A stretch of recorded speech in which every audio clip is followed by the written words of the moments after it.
piatka do nedele bojovalo o tituly letných majstrov Slovenska v plávaní.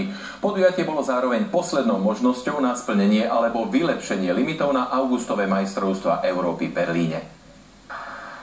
V disciplíne na 50 metrov prsia budeme mať na európskom šampionáte až dvoch zástupcov, Mateja Kuchára a Mareka Botíka. Z prsiarskeho súboja vyšiel víťazne prvý menovaný. Po veľkej cene Slovenska som si rozbil hlavu, čo je trocha vidno, čiže som mal tréningový výpadok, takže vzhľadom tomu, že som netrénoval, je to super.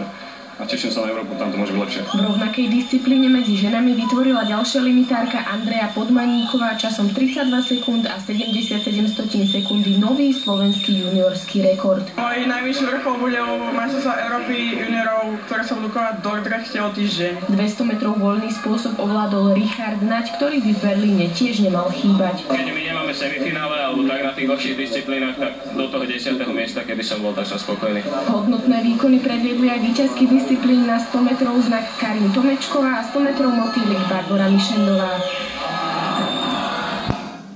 Golfový areál